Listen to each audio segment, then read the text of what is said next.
আল্লাহ পাক একমাত্র সত্তা যিনি আমাদেরকে প্রকৃত অর্থে ভালোবাসেন। বাকি যত কিছু আছে আমাদের চারপাশে, এই ভালোবাসাগুলোর পিছনে একটা একটা স্বার্থ থাকে।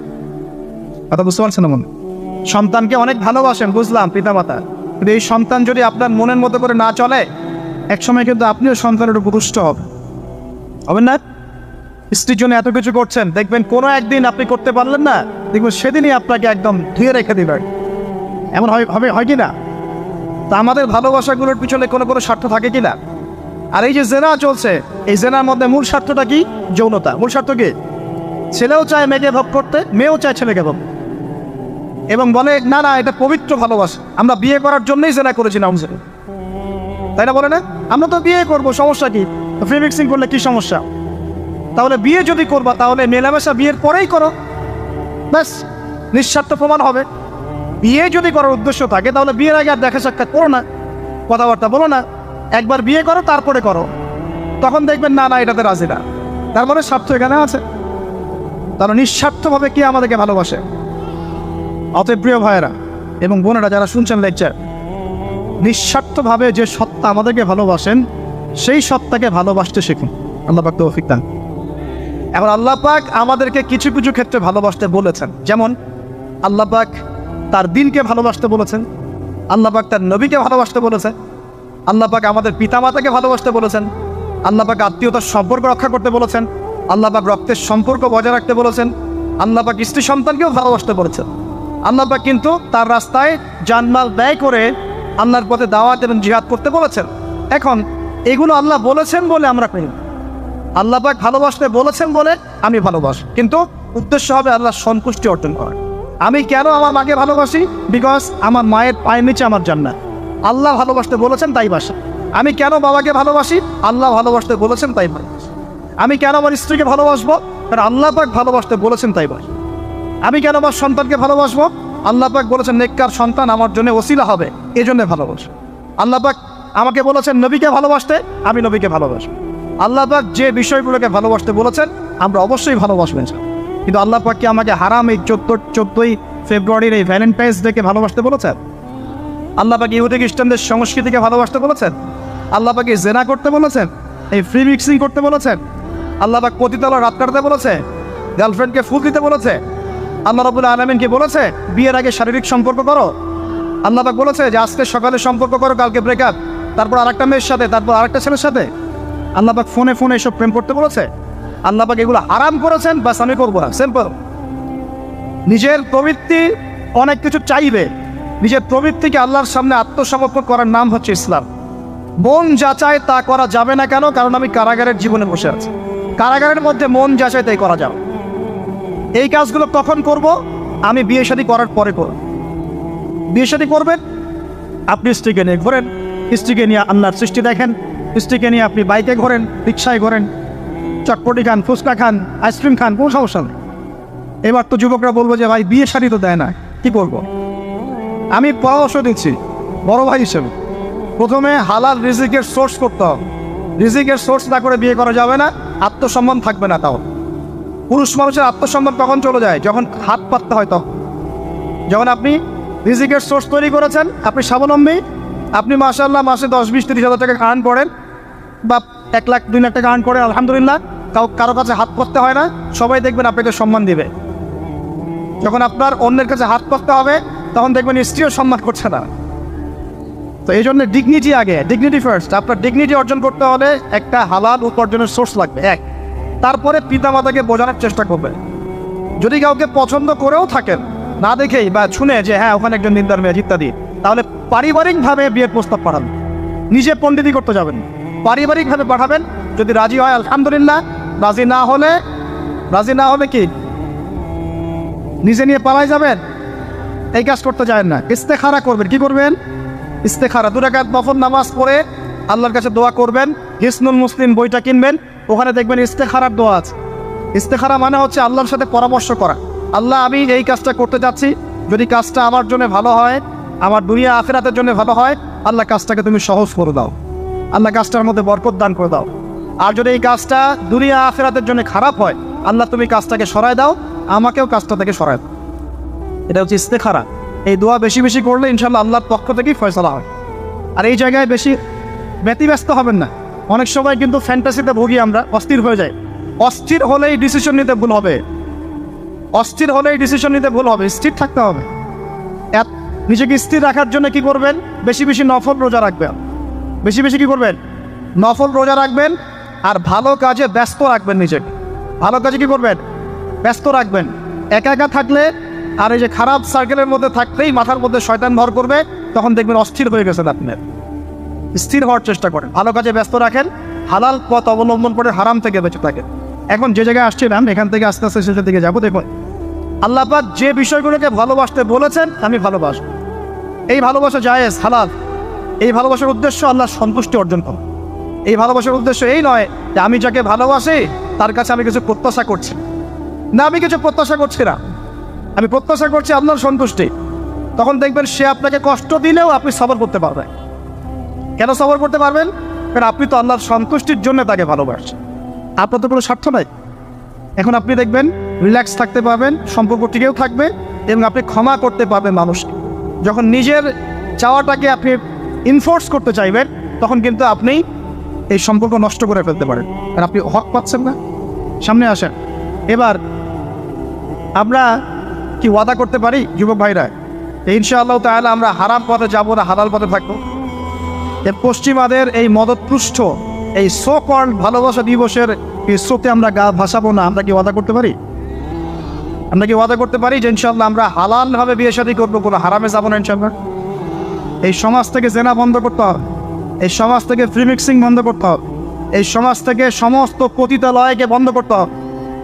বন্ধ করে আমরা সামাজিক উদ্যোগ নিয়ে প্রয়োজনে আমাদের পলিটিক্যাল পাওয়ারকে কাজে লাগিয়ে সমস্ত পতিতালয়গুলো বন্ধ করে ওই মেয়েদের রিজিকের জন্যে আমরা বিকল্প ব্যবস্থা করবো ইনশাআল্লাহ। আমরা টাকা পয়সা একত্রিত করে তাদের জন্য কর্মসংস্থান করতে পারি না? এইগুলো কাজ করে নারীর অধিকার প্রতিষ্ঠা করা যায় না? নাকি রাস্তাঘাটে গেলে স্লোগান দিয়ে প্রতিষ্ঠা করা যাবে?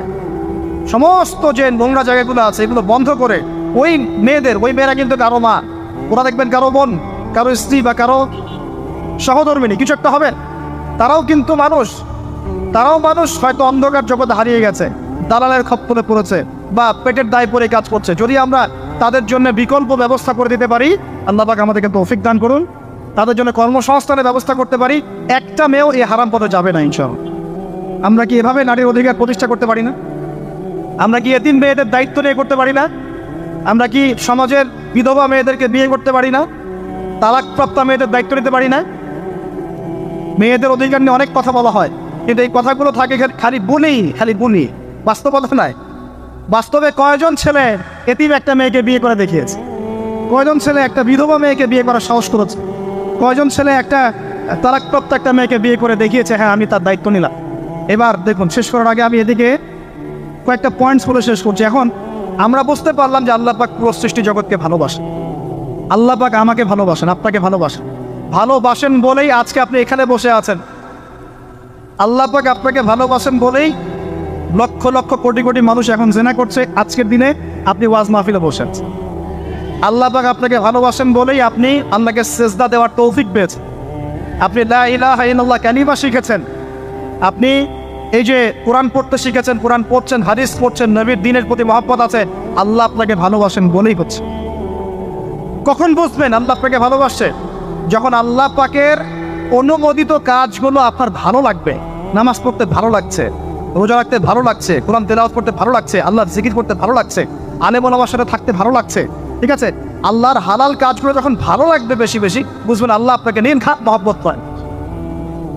আর যখন আল্লাহ পাকের নিষেধগুলো, হারাম, মদ আমার ভালো লাগে না, জেনা ভালো লাগে না, আমার খারাপ জিনিস দেখতে ভালো লাগে না, খারাপ শুনতে ভালো লাগে না, বুঝবেন আল্লাহ আপনাকে ভালোবাসে। আর যখন দেখবেন খারাপের পিছনে আপনার ঝোঁক বেশি, দুর্নীতি করতে ভালো লাগে, সুদ খাইতে ভালো লাগে, ঘুষ খাইতে ভালো লাগে, কাউকে ঠকাইলে মনে আমি স্মার্ট হয়ে গেল, হ্যাঁ, মানুষের টাকা আত্মসাৎ করতে ভালো লাগে, নামাজ না পড়ে ঘুম দিতে ভালো লাগে, ঠিক আছে, রমজান মাসে বিড়ি টানতে ভালো লাগে, ঠিক আছে, মেয়ের সাথে যে টাঙ্কি মারতে ভালো লাগে, তখন বুঝবেন যে আল্লাহ আপনাকে এখনো ভালোবাসেন বা আপনি আল্লাহর ভালোবাসা পাওয়ার যোগ্যতা হারিয়ে ফেলেছেন।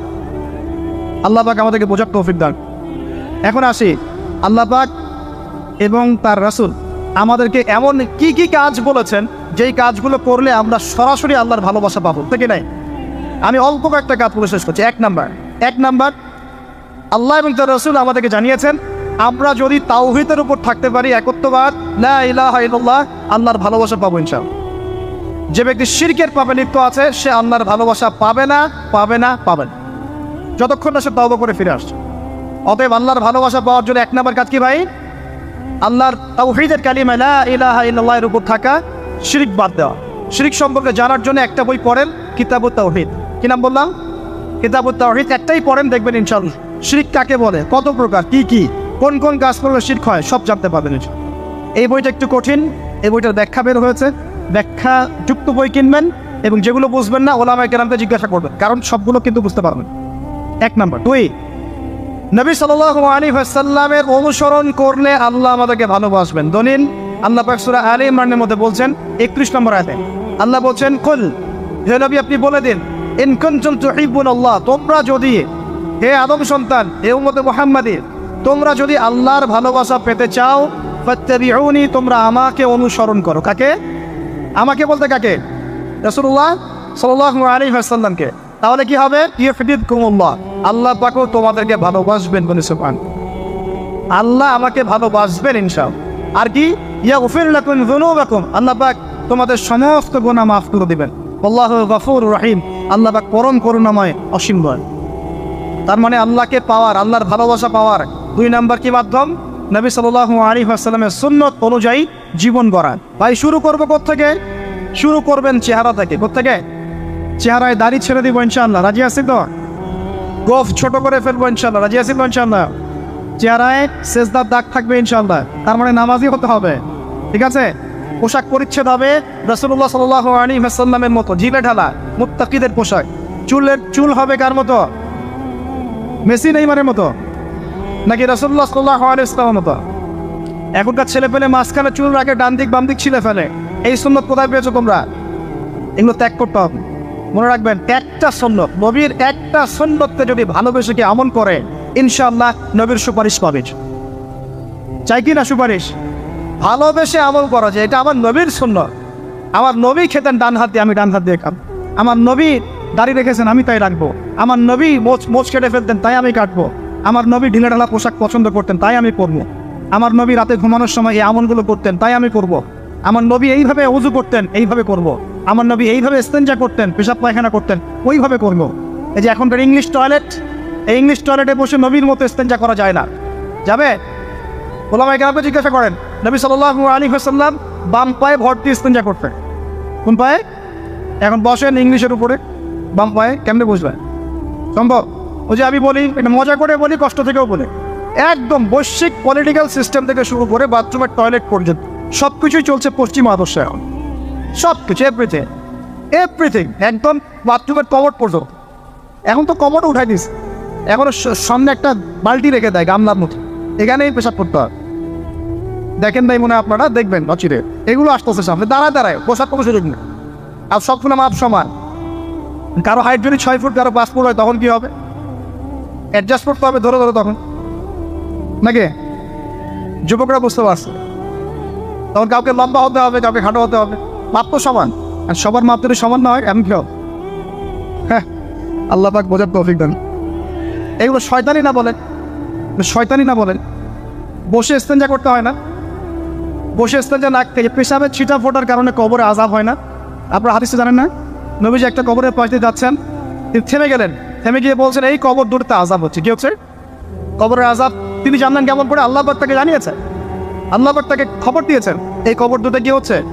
আযাব। নবীজি বলছেন এই কবর দুটোতে বড় কোনো পাপের কারণে আযাব হচ্ছে না। সাহাবীরা বলছেন তাহলে কি কারণে হচ্ছে ইয়া রাসূলুল্লাহ? তিনি বলছেন একজন পেশাব পায়খানা করে, স্পেশালি পেশাব করে এই ছিটা ফোটা থেকে সে সতর্ক থাকতো না।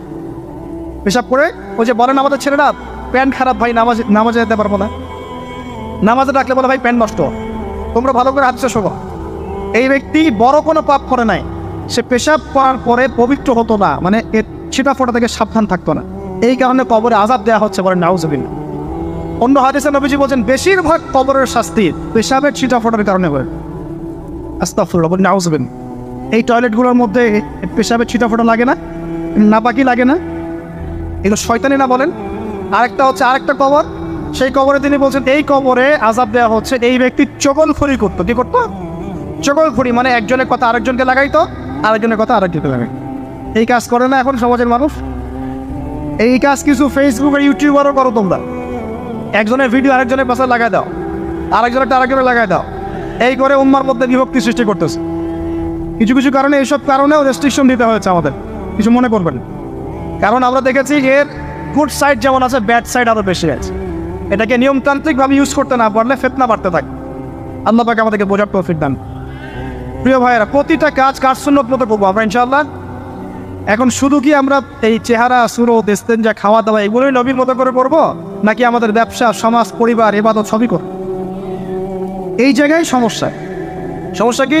আমরা মাশাআল্লাহ দাড়ি টুপি রাখতে রাজি আছি, কিন্তু ব্যবসায়িক জীবনে হারাম ছাড়তে রাজি নাই, অর্থনৈতিক জীবনে সুদ ছাড়তে রাজি নাই, ঘুষ দুর্নীতি ছাড়তে রাজি নাই। আল্লাহ আমাদেরকে ছাড়ার তৌফিক দান করেন। আল্লাহ পাক আমাদেরকে পরিপূর্ণভাবে নবীর সুন্নাত পালন করার তৌফিক দান। 1 নাম্বার আল্লাহর ভালোবাসা পাওয়ার মাধ্যম তাওহীদ, 2 নাম্বার নবীর সুন্নাত, 3 নাম্বার বেশি থেকে বেশি কোরআন তেলাওয়াত করা। কি করা? আমার সাথে বলেন, বেশি বেশি কি করা? কোরআন তেলাওয়াত করা। কেন? কারণ কোরআন হচ্ছে আল্লাহর কালাম। কোরআন কার কালাম? কোরআনের মধ্য দিয়ে আপনি আল্লাহর সাথে কথা বলতে পারবেন। বলেন সুবহান। এভাবে যখন কোরআন করবেন বুঝে বুঝে, আপনি আল্লাহর সাথে সরাসরি কথা বলবেন ইনশাআল্লাহ। তো এই কোরআনের মধ্য দিয়ে আল্লাহর ভালোবাসা পাওয়া যাবে ইনশাআল্লাহ। সর্বশ্রেষ্ঠ নফল আমলের মধ্যে একটা হচ্ছে কি? আল কোরআন তেলাওয়াত করা। আল্লাহ পাক আমাদেরকে তেলাওয়াত করার তৌফিক দান করুন। 3টা বললাম। 4 নাম্বার বেশি থেকে বেশি আল্লাহর জিকির করা। কি করা ভাই? চলতে ফিরতে উঠতে বসতে অলওয়েজ সুবহানাল্লাহ, আলহামদুলিল্লাহ, লা ইলাহা ইল্লাল্লাহ, আল্লাহু আকবার, লা হাওলা ওয়ালা কুওয়াতা ইল্লা বিল্লাহ, এগুলো চলতে থাকবে। ঠিক আছে ইনশাআল্লাহ? চলতে ফিরতে পড়বেন আল্লাহুম্মা সাল্লি আলা মুহাম্মদ, আল্লাহুম্মা বারিক আলা মুহাম্মদ। ঠিক আছে? হাসবি আল্লাহু ওয়া নি'মাল ওয়াকিল, রাদিতু বিল্লাহি রাব্বান ওয়া বিল ইসলামি দীনান ওয়া বি মুহাম্মাদিন নাবিয়্যা। যত জিকির আজকার আছে চলতে ফিরতে অলওয়েজ করতে থাক। লা ইলাহা ইল্লাল্লাহ ওয়াহদাহু লা শারীকা লাহু, লাহুল মুলক ওয়া লাহুল হামদ ওয়া হুয়া আলা কুল্লি শাইইন কাদির। আস্তাগফিরুল্লাহাল্লাযী লা ইলাহা ইল্লা হুয়াল হাইয়ুল কাইয়ুম ওয়া আতুবু ইলাইহি, লা হাওলা ওয়া লা কুওয়াতা ইল্লা বিল্লাহ। এগুলো পড়তে থাক। যে যত বেশি আল্লাহ জিকির করবে তার কলবে আল্লাহ তত বেশি নূর দিবেন ইনশাআল্লাহ। আর যার কলবে যত বেশি নূর, সে তত বেশি আল্লাহর ভালোবাসা, মহব্বত পাবে ইনশাআল্লাহ। কয়টা বলছি ভাই? 4টা। 1 নাম্বার কিছু তাওহীদ, 2 নাম্বার নবীর সুন্নাত, 3 নাম্বার বলেন কোরআন তেলাওয়াত করা, 4 নাম্বার বেশি বেশি আল্লাহর জিকির করা, 5 নাম্বার স্পেশালি 5 নাম্বার বেশি বেশি আল্লাহর কাছে তওবা করা। কি করা? যে আল্লাহর কাছে তওবা করে আল্লাহ তাকে মহব্বত করেন। আল্লাহ যে আল্লাহর কাছে তওবা করে আল্লাহ তাকে মহব্বত করেন। আমাদের নবীজি প্রত্যেক দিন 70 থেকে 100 বার আল্লাহর কাছে তওবা করতেন। বলেন সুবহানাল্লাহ। পারা যাবে তো ইনশাআল্লাহ? 6 নাম্বার। 6 নাম্বারটা হচ্ছে বেশি বেশি নামাজ আদায় করা। কি করা? আল্লাহকে পাওয়ার জন্য শ্রেষ্ঠ মাধ্যম হচ্ছে সেজদা করা। কি করা? আর সেজদা করা হয় সবচেয়ে শ্রেষ্ঠভাবে নামাজের মধ্যে দিয়ে। কিসের মধ্যে দিয়ে? ওয়াদা করতে পারি তো ইনশাআল্লাহ 5 ওয়াক্ত নামাজ পড়বো রেগুলার। কোনো রকম যদি বাধ্যবাধকতা না থাকে, ওজন না থাকে, তাহলে মসজিদে গিয়ে পড়বো ইনশাআল্লাহ। পাবো তো ইনশাআল্লাহ? রমজান মাসে নামাজ শক্ত করে ধরবো ইনশাআল্লাহ। ঈদের পর ছেড়ে দেবো ইনশাআল্লাহ। ঈদের পর ছেড়ে দেবো কি? ঈদের পরেও ধরে রাখতে হবে ইনশাআল্লাহ তাআলা। আমাদের সমাজে মাশাআল্লাহ রমজান মাসে সবাই পাক্কা মুসল্লি হয়ে যায়, তাই না? কারণ শিকল দিয়ে বাধা থাকে শয়তান, শয়তানও মুক্ত হয়। ঈদের দিন ঢাকঢোল ধুমধারাক্কা গান বাজা শুরু হয়, তাই না? আল্লাহর ওয়াস্তে রমজানের শিক্ষাগুলো ধরে রাখবো ইনশাআল্লাহ তাআলা। আমরা সবাই 5 ওয়াক্ত নামাজ আদায় করবো ইনশাআল্লাহ রমজান মাসে। আর দৈনিক কমপক্ষে 12 রাকাত নফল নামাজ পড়বেন, সুন্নত বা নফল 12 রাকাত কমপক্ষে। কীরকম 12 রাকাত? ফজরের নামাজের আগে 2, জোহরের আগে 4, পরে 2, ঠিক আছে? 6 আর 2 8 হলো। মাগরিবের পরে 2, এশার পরে 2। এই 12 রাকাত নামাজ যে দিনের বেলা পড়ে, মানে একদিনে 24 ঘন্টায় পরে, আল্লাহ পাক তার জন্য জান্নাতে একটা করে ঘর নির্মাণ করেন। হাদিস জানতেন? দৈনিক 12 রাকাত সুন্নত বা নফল পড়লে আল্লাহর কাছে একটা করে জান্নাতে ঘর পাওয়া যাবে। আর জান্নাত উর্বর জায়গা। আপনি যদি চান আপনার জায়গায় বেশি বেশি গাছ লাগাতে, খালি পড়বেন সুবহানাল্লাহিল আযীম ওয়া বিহামদিহি, সুবহানাল্লাহিল আযীম ওয়া বিহামদিহি। একটা একটা করে খেজুর গাছ জন্মাবে ইনশাআল্লাহ। বলবেন সুবহানাল্লাহি ওয়া বিহামদিহি, সুবহানাল্লাহিল আযীম। আর বলবেন সুবহানাল্লাহিল আযীমি ওয়া বিহামদিহি। জান্নাতে গাছ রোপণ হবে ইনশাআল্লাহ। এটা গেল 6 নাম্বার, নামাজ বেশি বেশি পড়। 7 নাম্বার, 7 নাম্বারটা হচ্ছে আমি আর 4টা বলে শেষ করছি। 7 নম্বরটা হচ্ছে যে সৃষ্টির সেবা করা। কি করা ভাই? একটা হাদিস আছে যে ইরহামু মান ফিল আরদ ইয়ারহামুকুম মান ফিস সামা, তোমরা জমিনবাসীর প্রতি রহম করো, আসমানবাসী তোমাদের উপর রহম করবে ইনশাআল্লাহ। আল্লাহর ভালোবাসা পাওয়ার অন্যতম মাধ্যম হচ্ছে জমিনবাসীর প্রতি রহম করেন। মুসলিম অমুসলিম সবাই মানুষ কিনা?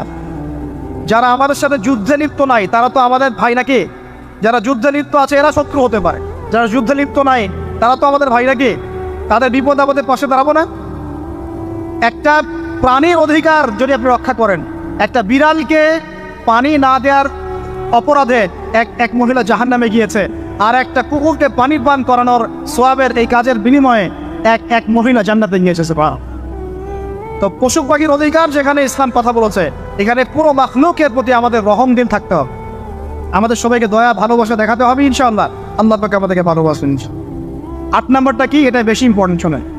8 নম্বরটা হচ্ছে আল্লাহর জন্য কাউকে ভালোবাসা, আল্লাহর জন্য ঘৃণা কর। একটা এই হাদিসগুলো পড়তে পড়তে আমি আসলাম গাড়িতে। আল্লাহ পাক বলেছেন, শোনেন, আল্লাহ পাক বলেছেন কিয়ামতের মাঠে আল্লাহ পাক বলবেন, নিজেই বলবেন যে আইনা মুতাহাবুনা লিজালালি, আমার ইজ্জতের জন্য যারা পরস্পরকে ভালোবাসতো এরা কোথায়? আল্লাহ পাক ঘোষণা করুন কোথায় তারা, যারা আমার জন্য পরস্পরকে ভালোবাসতো। আল্লাহ বলবেন আলিয়াও আজকে আজিল্লুহুম, আমি ওদেরকে ছায়া দিব, ফি জিল্লি, আমার আরশের ছায়ায়। বলেন সুবহানাল্লাহ। ইয়াউমা লা জিল্লা ইল্লা জিল্লি, যেদিন আমার এই আরশের ছায়া ছাড়া অন্য কোনো ছায়া থাকবে না। মানে কিয়ামতের মাঠে আল্লাহর আরশের ছায়া ছায়া পাবে কারা? যারা পরস্পরকে আল্লাহর জন্য ভালোবাসতো। এই যে আমরা এখানে আছি, আমরা কি একে অপরকে আল্লাহর জন্য ভালোবাসি না? আমি কি আপনাদেরকে চিনি? আপনারা কি আমাকে চিনেন? এই যে আপনারা আলেমন আমাদেরকে ভালোবাসেন, ইসলামকে ভালোবাসেন, কিসের জন্য বাসেন? আল্লাহর জন্য। এই আল্লাহর জন্য যারা পরস্পরকে মহব্বত করে, আল্লাহ পাক তাদেরকে আরশের ছায়া ছায়া দিবেন ইনশাআল্লাহ। আরও একটা নেকি আছে বলবো, শোনেন। আরেকটা হাদিসে আসছে কিয়ামতের মাঠে স্পেশাল কিছু মিম্বর থাকবে। মিম্বর চিনেন? যেখানে দ্বারা ইমাম সাহেব খুতবা দেয়, এরকম মিম্বর থাকবে। এই মিম্বরগুলো হবে নূরের মিম্বর। কিসের? নূর মানে কি? আলো। আলো আলো নূরের মিম্বর থাকবে। কিয়ামতের মাঠে কি আলো থাকবে? এমনিতে মাঠটা তো অন্ধকার। ওই অন্ধকার মাঠে নূরের মিম্বর আল্লাহ পাক দিবেন কাদেরকে? যারা পরস্পরকে এই আল্লাহর জন্য মহব্বত করত। আর নবীগণ শহীদগণ তাদের দিকে তাকায় থাকবে, তাকায় নবীগণ শহীদগণ পর্যন্ত এই মানুষগুলোকে দেখে ঈর্ষা করবে, কাশ আমরাও যদি এমন হতে পারি। চিন্তা করে আল্লাহর জন্য পরস্পর মহব্বতকারীদেরকে আল্লাহ পাক এমন সম্মান দিবেন যেটা দেখে নবীগণ পর্যন্ত ঈর্ষা করতে পারে। তাহলে আমরা কি আল্লাহর জন্য পরস্পরকে মহব্বত করতে পারি কিনা? এটা হলো 8। 9 নম্বর, আল্লাহর জন্যই ঘৃণা করতে হবে। আল্লাহর জন্য ঘৃণা কেমন? যেমন কেউ ইসলামকে পছন্দ করে না, কটূক্তি করে, ইসলামের এইটা ভালো না ওইটা ভালো না, ইসলামের সাথে দুশ্মনী করে ভিতর থেকে বাইরে থেকে, আপনি ওদেরকে ভালোবাসতে পারবেন না। যদি আল্লাহর দুশ্মনদের সাথে আপনার ভালোবাসা থাকে তাহলে আপনি আল্লাহর দুশ্মনের কাতারে অন্তর্ভুক্ত হয়ে যান। এখন বলেন দেখি সারা বিশ্বে ইসলামের দুশ্মন কারা? বলেন। গায়রিল মাগদুবি আলাইহিম ওয়ালাদ-দাল্লিন, মাগদুব কারা, দাল্লিন কারা? এটা তো অনেকেই জানে না। সাহাবীরা বলছেন ইয়া রাসূলুল্লাহ, এখানে যে আমরা বলছি গায়রিল মাগদুবি আলাইহিম ওয়ালাদ-দাল্লিন, আল্লাহ আমাদেরকে মাগদুবদের থেকে বাঁচাও, দাল্লিনদের থেকে বাঁচাও। মাগদুব আর দাল্লিন কারা ইয়া রাসূলুল্লাহ? নবীজি বলছেন আল মাগদুব, মাগদুব হচ্ছে হুমুল ইহুদি, ইহুদিরা হচ্ছে মাগদুব যাদের উপর আল্লাহর গজব পড়েছে। আর দাল্লিন হুমুন নাসারা, নাসারারা হচ্ছে দাল্লিন কারণ তারা আল্লাহ পাকের সন্তান সাব্যস্ত করেছে। ঈসা আলাইহিস সালামকে আল্লাহ সন্তান বলেছে, বলেন নাউজুবিল্লাহ। এখন সারা বিশ্বে এরা মুসলিমদের সাথে দুশ্মনী করছে না? আমরা যদি ব্যক্তিগতভাবে, সামাজিকভাবে বা পলিটিক্যালি ওদের সাথে বন্ধুত্ব করে চলে, আমরা কি আল্লাহ দুশ্মনদের সাথে শরীক হলাম না? খুব খেয়াল রাখতে হবে। আল্লাহর জন্য ভালোবাসা, আল্লাহর জন্য দুশ্মনী। আল্লাহ পাক আমাদেরকে বোঝার তৌফিক দান। এবং সবশেষ যেটা 10 নম্বর, সেটা হলো আল্লাহওয়ালা মানুষ যারা, সেই মানুষদের সাথে মহব্বত রাখলে আল্লাহ আপনাকে ভালোবাসেন। আল্লাহওয়ালা মানুষদের সাথে মহব্বত রাখতে চান নাকি আপনার এই জেনাগারি গার্লফ্রেন্ডের সাথে আপনি মহব্বত রাখতে চান? কার সাথে মহব্বত রাখতে চান? আমাদের সামনে কি রাসূল সাল্লাল্লাহু আলাইহি ওয়াসাল্লামের আদর্শ নাই? আল্লাহ পাক আমাদের সবাইকে আল্লাহওয়ালা মানুষদেরকে ভালোবাসার তৌফিক দান এবং তাদের সহবতে থাকার তৌফিক দান করুন। মনের ভিতর থেকে সমস্ত রকম হিংসা, বিদ্বেষ, অহংকার, রিয়া, পরশ্রী কাতরতা এগুলোকে দূর করার তৌফিক আল্লাহ পাক দান। আমরা দোয়া করি আল্লাহ পাক সবাইকে তাওহীদপন্থী হওয়ার তৌফিক দান করি, নবীর সুন্নতের উপর আমল করার তৌফিক দান। কেউ উঠবেন না, বসেন। নবী সাল্লাল্লাহু আলাইহি ওয়াসাল্লামের উম্মত হিসেবে তার সুন্নতকে সর্বোচ্চ অগ্রাধিকার দেওয়ার তৌফিক দান। আল্লাহ পাক আমাদের সবাইকে আল্লাহ যাদেরকে ভালোবাসতে বলেছেন তাদেরকে ভালোবাসার তৌফিক দান। আল্লাহ পাকে বেহায়া দিবসের সব বেহায়ামি থেকে আমাদেরকে হেফাজত করুন। এই নগ্নতা, অশ্লীলতা, পর্নোগ্রাফি, হারাম সম্পর্ক থেকে আল্লাহ আমাদেরকে বাঁচান। আল্লাহ পাকে আমাদেরকে মাদক থেকে বাঁচান। আল্লাহ পাকে আমাদেরকে পরস্পরকে আল্লাহর জন্য ভালোবাসার তৌফিক দান করুন। আল্লাহ পাক আমাদের সবাইকে আরশের ছায়া পাওয়ার তৌফিক দান করুন। আল্লাহ পাক আমাদের সবাইকে বেশি বেশি কোরআন তেলাওয়াত এবং নামাজ পড়ার তৌফিক দান করুন। আসন্ন রমজানে আল্লাহর ইবাদত করে সমস্ত গুনাহ মাফ করিয়ে নেওয়ার তৌফিক আল্লাহ পাক দান করুন। দোয়া হবে ইনশাআল্লাহ। আপনারা বসেন, বসার আগে একটা কাজ করবেন। এই মাহফিলের জন্য অনেক টাকা পয়সা খরচ হয়েছে, আপনাদের হালাল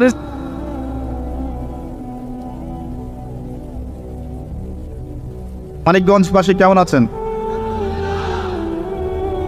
আলহামদুলিল্লাহ, আলহামদুলিল্লাহ। আপনাদের ভালোবাসায় আজকে আমি মুগ্ধ, আলহামদুলিল্লাহ।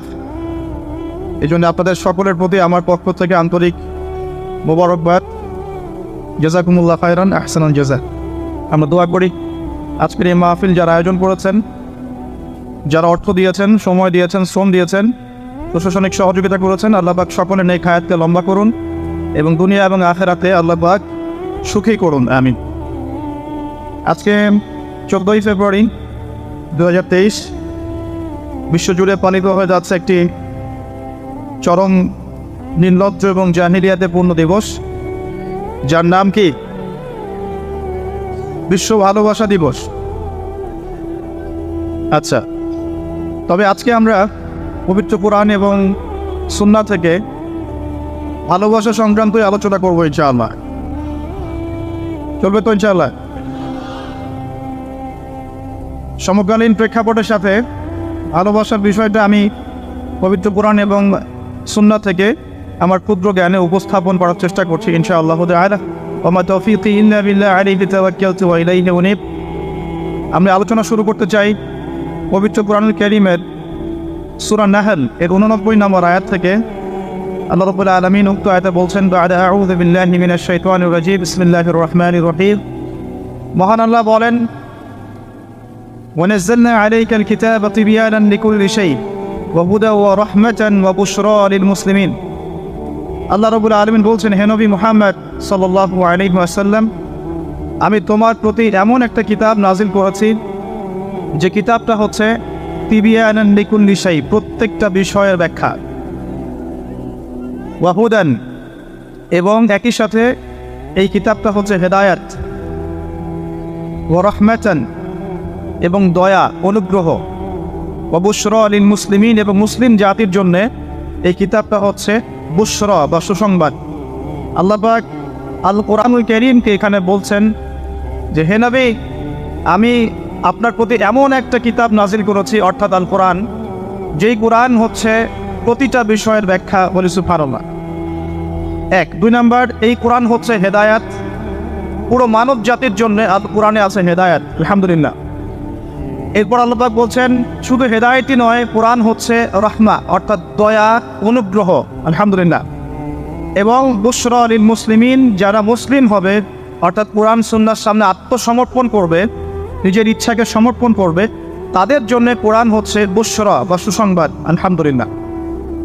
এই আয়াতের মধ্যে আমরা একটা বিষয়ে লক্ষ্য করি, আল্লাহ পাক বলতে যাচ্ছেন যে আল্লাহ রাব্বুল আলামিন কোরআনুল কারীমের মধ্যে প্রতিটা বিষয়ই ব্যাখ্যা করেছে। তার মানে আমরা কিভাবে ইবাদত করব কোরআনে বলা আছে, আমরা কিভাবে কোরআন তেলাওয়াত করব, তাসবিহ তাহলিল করব, জিকির আজগার করব, কোরআনে বলা আছে। আমরা কিভাবে পরিবার গঠন করব, কোরআনে বলা আছে। আমরা কিভাবে সমাজ চালাবো, অর্থনীতি চালাবো, বা পলিটিক্যাল সিস্টেমগুলো ডিল করবো, নিঃসন্দেহে কোরআনে এটা বলা আছে। আমরা মানবো বা মানবো না সেটা ইচ্ছা, ইখতিয়ার আমাদের। এই স্বাধীনতা আল্লাহ আমাদেরকে দিয়েছেন, কিন্তু আল্লাহ পাক বলছেন, আল্লাহ রাব্বুল আলামিন আল কোরআনের প্রতিটা বিষয় ব্যাখ্যা করেছেন, বলেন সুবহানাল্লাহ। দ্বিতীয় প্রশ্ন হচ্ছে, এখন কোরআন কি শুধু কোরআন দিয়ে বুঝলেই হবে নাকি হাদিসেরও প্রয়োজন আছে? উত্তর হচ্ছে, রাসূলুল্লাহ সাল্লাল্লাহু আলাইহি ওয়াসাল্লামের সুন্নাহ এবং হাদিসগুলোর প্রয়োজন অবশ্যই আছে। দলিল, আল্লাহ পাক সূরা হাশর এর 7 নম্বর আয়াতে বলছেন, ওয়া মা আতাকুমুর রাসূলু ফাখুযু। রাসূলুল্লাহ সাল্লাল্লাহু আলাইহি ওয়াসাল্লাম তোমাদেরকে যা যা দিয়েছেন সব গ্রহণ করো। এটা নিয়ে বাকবিতণ্ডা করো না। রাসূল যা যা দিয়েছেন সব নিয়ে নাও, চুপচাপ নিয়ে নাও। ওয়া মা নাহাকুম আনহু ফানতাহু। রাসূলুল্লাহ সাল্লাল্লাহু আলাইহি ওয়াসাল্লাম যা যা থেকে নিষেধ করেছেন চুপচাপ ছেড়ে দাও। এখন রাসূল যা দিয়েছেন এবং যা থেকে নিষেধ করেছেন এটা আমরা পাচ্ছি হাদিসের মধ্যে। কোথায়? হাদিসে। অর্থাৎ কোরআন এবং হাদিসকে মিলেই হলো ইসলাম। আর এই ইসলামকে আল্লাহ পাক বলছেন আল্লাহর কাছে একমাত্র গ্রহণযোগ্য দিন বা কমপ্লিট কোড অফ লাইফ, জীবন ব্যবস্থা। আল্লাহ পাক আরও বলছেন এই ইসলাম ছাড়া অন্য কোনো দিন আল্লাহর কাছে গ্রহণযোগ্য নয়। কেউ যদি ইসলাম ছাড়া অন্য কোনো দিন তালাশ করে পশ্চিমকালেও তার কাছে কোনো আমল কবুল করা হবে না। আল্লাহ পাক এটাও বলছেন সূরা মাঈদার 3 নম্বর আয়াতে গিয়ে যে কোরআন এবং সুন্নাহ কেন্দ্রিক এই ইসলাম হচ্ছে একটা পরিপূর্ণ দিন যেখানে সংযোজন বা বিয়োজনের কোনো সুযোগ নাই। এখন আল্লাহ পাকের কথা যদি সত্য হয় তাহলে আমরা যে বিশ্বে বসবাস করছি এই বিশ্বেরও প্রতিটা বিষয়কে কোরআন সুন্নাহ দিয়ে ব্যাখ্যা করা যাবে কিনা? এই বিশ্বে আমরা দেখছি জালেমদের উত্থান, মজলুমদের আর্তনাদ, এটা কোরআন সুন্নাহয় আছে কিনা? তাহলে এই বিশ্বে আমরা দেখছি আল্লাহ রাব্বুল আলামিনের যে বিধান, লা ইলাহা ইল্লাল্লাহ এর যে ভিতরের একটা অর্থ যে আল্লাহ পাকের বিধান ছাড়া কোনো বিধান চলবে না, অথচ আমরা বিশ্বে দেখছি যে আল্লাহর বিধানকে পাশ কাটিয়ে মানুষের রচিত বিধান দিয়ে বিশ্ব চালাচ্ছে। এই সমস্যার সমাধান কোরআনে আছে কি নাই? আমরা এখনকার বিশ্বে যে দেখছি আল্লাহ পাকের হালাল অর্থনীতি বাদ দিয়ে আমরা সুদভিত্তিক অর্থনৈতিক সিস্টেম গ্রহণ করেছি, এর সমাধান কোরআন এবং সুন্নাহয় আছে কি নাই? আমরা এখনকার সমাজে দেখছি যে মুসলিমদের মধ্যে বিভক্তি দেখা দিচ্ছে, যদিও বা তাদের ঐক্যবদ্ধ থাকা উচিত, ভালোবাসার ঘাটতি দেখা যাচ্ছে। তাহলে এই সমস্যার সমাধান কোরআন সুন্নাহয় আছে কি নাই? আমরা এখন দেখি চলমান বিশ্বে কিয়ামতের আলামতগুলো একটা একটা করে আবির্ভূত হচ্ছে। যত দিন যাচ্ছে সমাজের মধ্যে ফিতনা ফাসাদ বাড়ছে। তাহলে এই সমস্যাগুলোর সমাধান কোরআন সুন্নাহয় আছে কি নাই? আমরা এখন দেখছি পরিবারগুলোর মধ্যে পারিবারিক ভাঙন বেশি হচ্ছে, সামাজিক মূল্যবোধের অবক্ষয় ঘটছে, যুব সমাজের মধ্যে মাদকের ব্যাপক প্রচার ঘটছে, মেয়েদের মধ্যে বেপরদামি ছড়িয়ে পড়ছে, নামাজি ব্যক্তির সংখ্যা কমছে, নারায়ে তাকবীর আল্লাহু আকবার বলার লোক পাওয়া যাচ্ছে, কিন্তু নামাজ পড়ার জন্য 5 ওয়াক্ত নামাজে মসজিদে লোক পাওয়া যাচ্ছে না। আমরা দেখছি কোরআন পুড়িয়ে দিলে মানুষের আত্মসম্মানে লাগছে ঠিকই, কিন্তু সেই কোরআন তার বাসায় পড়ে আছে, তেলাওয়াত করার ফুরসত মিলছে না। এই সমস্যাগুলোর সমাধান কোরআন সুন্নাহয় আছে কি নেই? তাও এখন আজকের যে দিবস, এই যে ভালোবাসা নিয়ে এত কথা হচ্ছে, তাহলে প্রকৃত ভালোবাসা কি আর কথিত ভালোবাসা কি? নিঃস্বার্থ ভালোবাসা কাকে বলে আর জেনার স্বার্থের ভালোবাসা কাকে বলে? এই বিষয়গুলোর ব্যাখ্যা কোরআন সুন্নাহয় থাকবে কিনা? আল্লাহ পাক কোরআনে বলছেন আমি আল কোরআনে প্রতিটা বিষয়কে ব্যাখ্যা করেছি। আমরা দেখছি ওয়ার্ল্ডের মধ্যে একটা মুভমেন্ট ছড়িয়ে পড়ছে যার নাম জায়নিস্ট মুভমেন্ট। এই মুভমেন্টের ব্যাখ্যা কোরআন সুন্নাহয় থাকবে কিনা? তাহলে আমরা দেখছি মুসলিম বিশ্বের মধ্যে প্রায় প্রতিটা মুসলিম কান্ট্রিতেই মুসলিমরা আজকে নির্যাতিত। তাহলে এর সমাধান কি কোরআন সুন্নাহয় আছে কি নাই? এখন আপনি যদি চিন্তা করেন যে কোরআন এবং সুন্নাহ জীবনের একটা অংশের হেদায়েত দেয়, তাহলে আমি বলবো আপনাকে আবারও কালিমা শাহাদা সাক্ষ্য দিয়ে মুসলিম হতে হবে। আমার কথা মনে বুঝতে পারছেন? যদি কোনো মানুষ মনে করে যে কোরআন সুন্নাহয় শুধু আংশিক সমাধান আছে, সামগ্রিক বিষয়ের সমাধান নাই, জীবনের প্রতিটা বিষয়ের সমাধান কোরআন সুন্নাহয় নাই, কারো আকীদা যদি এমন হয়, তাহলে তাকে আবারও আশহাদু আল্লা ইলাহা ইল্লাল্লাহ ওয়া আশহাদু আন্না মুহাম্মাদান আবদুহু ওয়া রাসূলুহু এই সাক্ষ্য দিয়ে মুসলিম হতে হবে। এবং সে এখনো পরিপূর্ণ মুসলিম হতে পারে নাই। কখন হবে? যখন সে এই আকীদা বিশ্বাস পোষণ করবে যে হ্যাঁ আল্লাহ পাক কোরআনে এবং রাসূলুল্লাহ সাল্লাল্লাহু আলাইহি ওয়াসাল্লাম সুন্নাহয়, কোরআন এবং সুন্নাহয় আমাদের জীবনযাত্রার প্রত্যেকটা সমস্যার সমাধান আছে, এবং এই সমাধানগুলো গ্রহণ করলে পরে বিশ্বে শান্তি আসবে, গ্রহণ না করলে শান্তি আসবে না। এই চিন্তা যদি না থাকে, এই চিন্তাকে নবায়ন করতে হবে। আল্লাহ পাক আমাদেরকে তৌফিক দান করুন। আসল প্রসঙ্গে আসে, আল্লাহ রাব্বুল আলামিন আমাদেরকে ভালোবাসেন কিনা? আচ্ছা, ভালোবাসার প্রয়োজন আছে কি নাই? প্রথম কথা হচ্ছে ভালোবাসা কি? প্রথম শব্দটা হচ্ছে ভালোবাসা কি, সংজ্ঞা কি? ভালোবাসার সংজ্ঞা জানার আগে আমরা জানি যে ভালোবাসা কয় প্রকার। আমরা কোরআন এবং সুন্নাহ স্টাডি করলে দেখতে পারি ভালোবাসা হচ্ছে 2 প্রকার। কয় প্রকার? একটা হচ্ছে নিঃস্বার্থ ভালোবাসা, একটা হচ্ছে স্বার্থকেন্দ্রিক ভালোবাসা। একটা হলো নিঃস্বার্থ ভালোবাসা, একটা হলো কি স্বার্থকেন্দ্রিক ভালোবাসা। আল্লাহ রাব্বুল আলামিন ভালোবাসা সৃষ্টি করলেন কখন? আগে সেখানে আসে। আল্লাহ রাব্বুল আলামিন শুরুতে একা ছিলেন। কয়জন ছিলেন? তাহলে কি এখন তিনি 2 জন? আল্লাহ রাব্বুল আলামিন ছিলেন একা।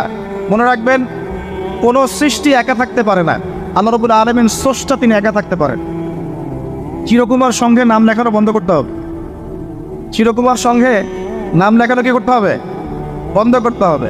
এখন এই সিলসিলা চলছে দেখে, একা একাই মেয়েরা জীবনযাপন করতে চায়, কোনো কোনো ক্ষেত্রে একা একা ছেলেরা জীবনযাপন করতে চায়। তো এই একাকী মানুষ থাকতে পারে, সৃষ্টির পক্ষে একা থাকা সম্ভব নয়, স্রষ্টার পক্ষে সম্ভব। আল্লাহ রাব্বুল আলামিন একা ছিলেন, আজও একা, যখন কিছুই থাকবে না আল্লাহ পাক একাই থাকবে।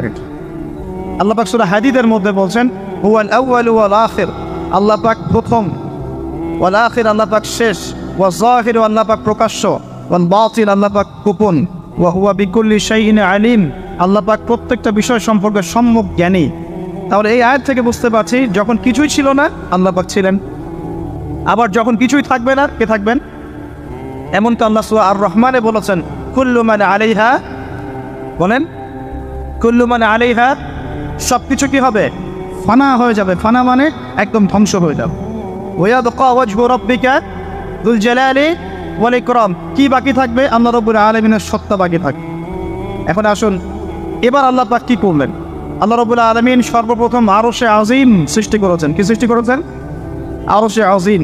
এবং আরশটা ছিল পানির উপরে। সূরা হুদের মধ্যে আল্লাহ বলেছেন কানা আরশুহু আলাল মা, আল্লাহ পাকের আরশটা ছিল পানির উপরে। এখন কোথায় আছে তাহলে?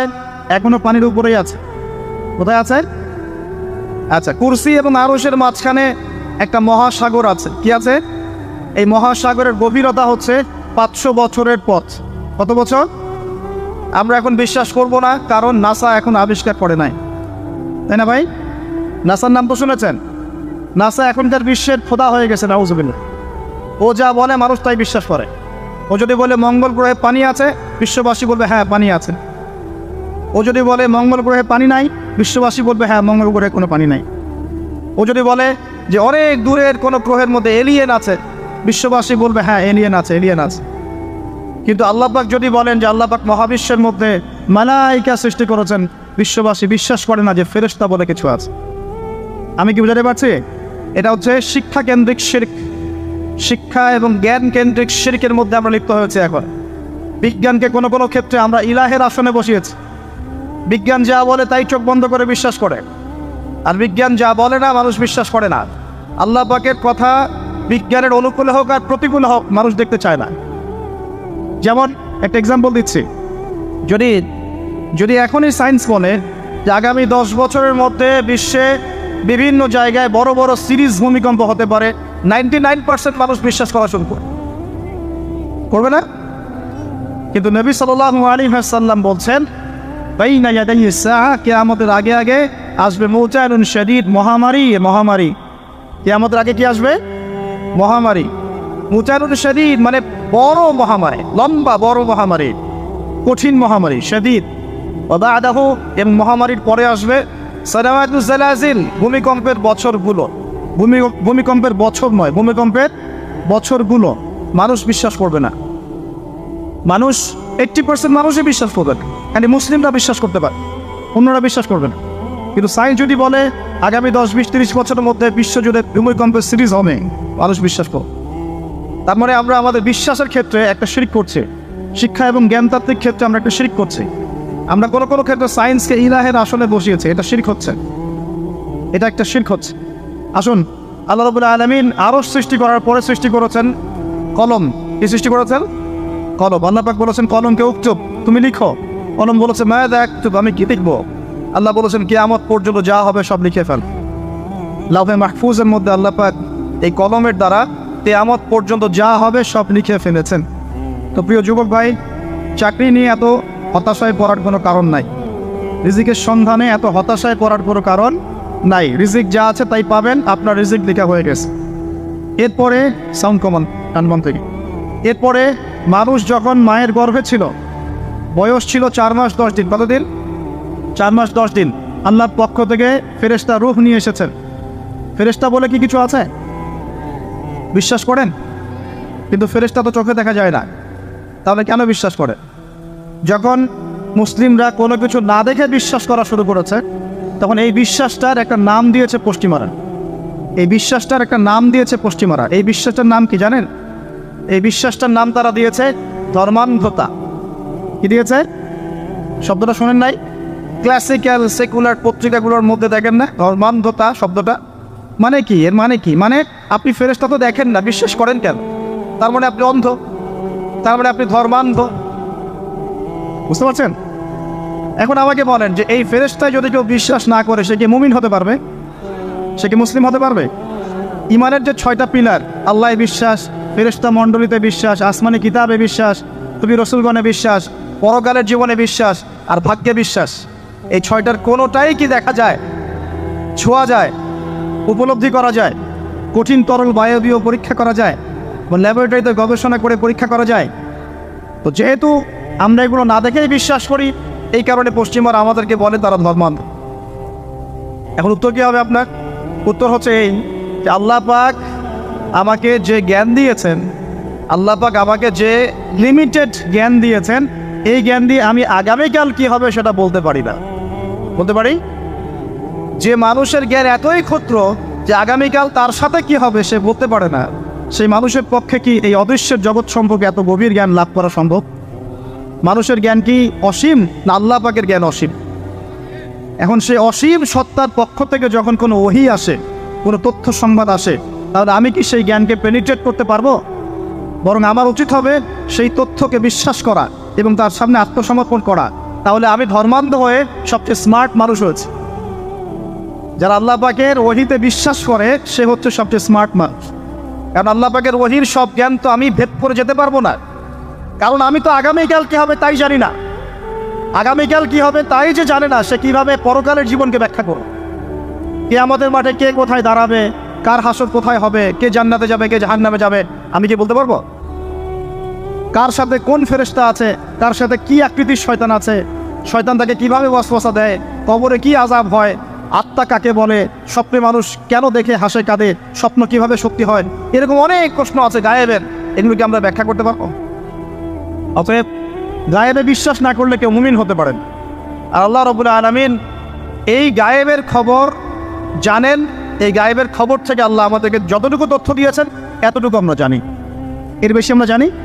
আচ্ছা, মায়ের গর্ভে যখন সন্তান, তখন ফেরেশতা লিখে দিচ্ছেন এক, তার হায়াত কতটুকু হবে, ব্যাস লেখা হয়ে গেছে। লেখা হয়ে গেছে মানে যা হায়াত, যা অপচয় করেছেন তো করেছেনই। এখন সারা জীবন যদি মাথাটা ঠুকরে ঠুকরে কাঁদেন, তাও ওই অপচয়কৃত দিনগুলো ফিরে আসবে না। শিক্ষা নেবেন না এখান থেকে? 30 বছর চলে গেছে মানে 30 বছর আল্লাহর নাফরমানি করেছেন, সারা জীবন মাথা ঠুকরে কাঁদলেও ওই 30 বছর ফিরে আসবে না। আসবে যুবক ভাই। অতএব কি করা উচিত? ফিরে আসা উচিত নাকি এভাবেই চলতে থাকবে? লেখা হয়ে গেছে, বাড়বেও না কমবেও না। 2, রিজিক কি কি পাবেন, আপনার রিজিক সব লেখা হয়ে গেছে। এখন আপনারা কি রিজিকটাকে হালাল পথে চাচ্ছেন না হারাম পথে? যদি হালাল পথে চান ওই অ্যামাউন্ট অফ রিজিকই পাবেন, যদি হারাম পথে চান ওই রিজিকই পাবেন, এর বাইরে যাবে না রিজিক। যাবে যাহলে সবর করেন, আল্লাহ পাক হালাল পথেই রিজিক দিন ইনশাআল্লাহ তাআলা। রিজিক বৃদ্ধির জন্য কিছু আমল আছে, তার মধ্যে শ্রেষ্ঠ আমল হচ্ছে নামাজ, এর সাথে চাষতের নামাজ পড়া। চাষ মানে সালাতুল দুহা, এর আগে ইশরাকের নামাজ আছে। রিজিক বৃদ্ধির জন্য আত্মীয়তার সম্পর্ক বজায় রাখতে হয়। আত্মীয়তার সম্পর্ক বজায় রাখলে রিজিক প্রশস্ত হবে। বেশি বেশি যে আল্লাহ জিকির করে এবং কোরআন তেলাওয়াত করে তার রিজিক বাড়ে আলহামদুলিল্লাহ। এবং যে আল্লাহর রাস্তায় খরচ করে তার রিজিক বাড়ে। এই রিজিক বাড়ার কিছু পলিসি আছে। সবচেয়ে শ্রেষ্ঠটা হচ্ছে নামাজ, আল্লাহর জিকির তেলাওয়াত। এরপর আমলের মধ্যে আত্মীয়তার সম্পর্ক বজায় রাখে। নবীজি বলছেন কেউ যদি চায় যে তার রিজিকটা লম্বা হোক, হায়াতটা লম্বা হোক, সে যেন আত্মীয়তার সম্পর্ক বজায় রাখে। আত্মীয়তার সম্পর্ক এখন আস্তে আস্তে নষ্ট হয়ে যাচ্ছে না? খেয়াল করে দেখেন, আত্মীয়তার সম্পর্ক আপনি বজায় রাখবেন। মনে রাখবেন, আমি বারবার একটা কথা বলেছি আপনাদের ওয়াজ মাহফিলে, যে পৃথিবীতে যে কাজই করবেন আল্লাহর সন্তুষ্টির জন্য করবেন। আত্মীয়তার সম্পর্ক বজায় রাখবেন আল্লাহর সন্তুষ্টির জন্যে, তাদের কাছে কিছু পাওয়ার আশায় না। যখনই আপনি কারোর কাছে কিছু পাওয়ার আশা করবেন আপনি কষ্ট পাবেন। যখনই কারো কাছে কিছু পাওয়ার আশা করবেন আপনি কষ্ট পাবেন। কারো কাছে এত বেশি পাওয়ার আশা করবেন। কার কাছে পাওয়ার আশা করবেন? আল্লাহর কাছে, যে আমি এই কাজটা করছি আল্লাহ আমাকে পুরস্কার দিবে ইনশাআল্লাহ। আমি আত্মীয়তার সম্পর্ক বজায় রাখছি কেন? আল্লাহর কাছে রিজিকে বরকতের আশায়, আল্লাহর সন্তুষ্টির জন্য। মনে রাখবেন প্রিয় ভাইয়েরা, আমল কবুল হওয়ার শর্ত মোটামুটি 3টা। কয়টা? 1 নম্বর, আমলগুলো হতে হবে আল্লাহর সন্তুষ্টির জন্য। 1। 2 নম্বর, আমলটা হতে হবে রাসূলুল্লাহ সাল্লাল্লাহু আলাইহি ওয়াসাল্লামের পদ্ধতিতে, অন্য কারো পদ্ধতিতে নয়। 3 নাম্বার, আমলটা করার জন্যে আপনার রিজিকটা হতে হবে হালাল। হারাম রিজিকের আমল আল্লাহর কাছে কবুল হয় না। আল্লাহ পাক আমাদের সবাইকে হালাল রিজিকের ব্যবস্থা করে দিন এবং রিজিকটাকে প্রশস্ত করুন, আমিন। তো রিজিক লিখা হয়ে গেছে 2। 3 নাম্বার, লিখা হয়ে গেছে এ ব্যক্তি কি কি কাজ করবে দুনিয়ায়, এ ব্যক্তি দুনিয়ায় কি কি কাজ করবে সব লেখা হয়ে গেছে। এখন যদি একটা চোর বলে যে আল্লাহ পাক আমার তাকদিরে লিখেছিলেন যে আমি চুরি করব, তাই আমি চুরি করেছি। এখন যদি একজন ধর্ষক বলে আল্লাহ আমার তাকদিরে লিখেছিল যে আমি ধর্ষণ করব, তাই ধর্ষণ